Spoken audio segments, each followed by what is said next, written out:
হ্যাঁ, junior homeo বন্ধুরা, আমি তোমাদের উদ্দেশ্যে একটি কথা বলতে চাই। যারা ম্যাটেরিয়া মেডিকা প্র্যাকটিসের সাথে সাথে অনেকে আছে যে রেপার্টারি কিন্তু মেলাতেই ভয় পায়। তবে একটা কথা মনে রাখতে হবে যে we will not only study materia medica but also practise the repertory. আমরা যদি ম্যাটেরিয়া মেডিকা প্র্যাকটিসের সাথে সাথে যদি রেপার্টারও প্র্যাকটিস করতে পারি, তাহলে বিষয়টা কিন্তু আমাদের কাছে অতি সহজ হয়ে যায়। হ্যাঁ, then things will become easier for us. বিষয়টা আমাদের কাছে অতি সহজ হয়ে যায়। তাই আমরা কি করব, ম্যাটেরিয়া মেডিকা পড়ার সাথে সাথে কেন্টের রেপার্টারি প্র্যাকটিস করব। অনেকেই কিন্তু বোঝে না যে রেপার্টারিটা আমি কিভাবে পড়ব, কিভাবে প্র্যাকটিস করব। জাস্ট উদাহরণ, এই যে স্টমাক অধ্যায়, মনে করেন একটা রুগীর পেটের পীড়ায় ভোগছে, তার খাদ্য পছন্দ অপছন্দ, সরাসরি আমরা স্টমাক অধ্যায় চলে আসবো। রুগী কিছু খেতে চায় না, অ্যাভারশন মানে এড়িয়ে চলে। এই যে অ্যাভারশন, তার মানে কি? অ্যাভারশন মনে করে ঘি খেতে চায় না, অ্যাভারশন বাটার। আমি বীর ঘরে চলে যাই, বাটার। এই দেখেন এখানে মোটা অক্ষরে চায়না, পালসেটিলা, আর এই যেগুলো একটু বাঁকানো ফসফরাস। রুগী খেতে চায় না, কফি পছন্দ করে, অ্যাভারশন টু কফি। এই যে কফি, সির ঘরে চলে যাবে যে কফি, ক্যালক, নাক্স। রুগী পানি পান করতে চায় না, তাহলে এই অ্যাভারশন থেকে ড্রিঙ্কস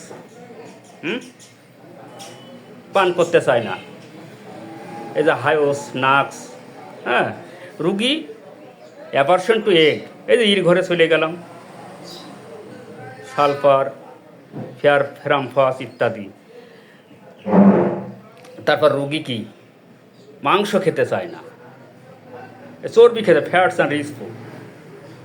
এই যে এখানে পালসেটিলা বড় করে আমরা সাধারণত প্রথমত টার্গেট থাকে আমাদের মোটা কালি যেগুলো অক্ষর আছে সেইগুলো প্রথম গ্রেডের মেডিসিনে আমরা নিয়ে থাকবো। তারপর সালফার আছে সেকেন্ড গ্রেড, চায়না আছে, অ্যাভারশন টু ফিশ, ওই এফের ঘরে চলে গেল। তাহলে কত সোজাভাবে রুগী যে খেতে চায় না, অ্যাভারশন চলে গেল, তো কী কী খেতে চায় না? এই যে মাছ খেতে চায় না, ফিশ। এইভাবে কিন্তু আমাদের প্র্যাকটিস করতে হবে। তবে আরেকটা কথা মনে রাখতে হবে, এখানে হাজার হাজার রোগী থাকে, সব কিছু কিন্তু আমাদের আয়ত্ত করা সম্ভব না। আমাদের প্রথমত কথা হচ্ছে, একটা রুগী যখন চেম্বারে আসবে, বিশেষত সব রোগের মতো যেগুলো পাওয়া যায় আমরা সেইগুলো বিশেষ করে প্রথমত নিব। আর এইগুলো নিলেই কিন্তু পরে নেক্সট যেগুলো আছে সেগুলো আমাদের সব আয়ত্তে এসে যাবে আস্তে আস্তে। এক কথায় প্র্যাকটিস মেক্স ম্যান পারফেক্ট, গাইতে গাইতে গায়েন। হ্যাঁ, এইভাবেই কিন্তু এই যে অ্যাভারশন, রুগী মাংস খেতে চায় না, একটা রুগী এসে বললো যে রুগী মাংস খেতে চায় না, এই স্টমাক অধ্যায় চলে যাবে, অ্যাভারশন টু মিট। এই যে মোটা কালির অক্ষর, গ্রাফাইটিস, হ্যাঁ, কার্বোসাল, ক্যালকেরিয়া সালফার, সিপিয়া, সাইলিপালস ইত্যাদি ইত্যাদি মেডিসিন আছে। এবার পানির মতো আমাদেরকে সহজ পথ দেখা যাচ্ছে। রুগী চেম্বারে এসে বললো আমি দুধ খেতে চাই না, অ্যাভারশন টু মিল্ক, এই চলে গেলাম মিল্ক, ন্যাট্টামকার, পালসেটিলা, সালফার। এইভাবে শিখতে হবে, এখানে ভয়ের কোনো কারণ নেই, কোনো কারণ নেই। হ্যাঁ, রুগী এই যে মিষ্টি খাতে চায় না, সুইট, অ্যাভারশন। এই যে এর ঘরেই আছে কিন্তু অ্যাভারশন, ফসফরাস, গ্রাফাইটিস, হ্যাঁ, ইত্যাদি ইত্যাদি। রুগী এই যে অ্যাভারশন, আমি একটা কি, সে গায়ে কাপড় রাখতেছে না, ক্লথিং ডিস্টার্ব। তার মানে কি? কাপড় চোপড় পরে তার ডিস্টার্ব হয়। আমরা পড়ছি না যে ল্যাকোসিস, লাইকো, ভবিনাম। হ্যাঁ, তাহলে কত সুন্দরভাবে আমরা কিন্তু এটা দেখা। এবার রুগী হচ্ছে, যদি রুগী এসে যদি বলে আমি পছন্দ করি অমুক অমুক অমুক, আমার এই খাদ্য তালিকায় এ পছন্দ ও পছন্দ ও পছন্দ, তাহলে আমরা চলে যাব ওই যে স্টমাক ডিজায়ার্স মানে পছন্দ।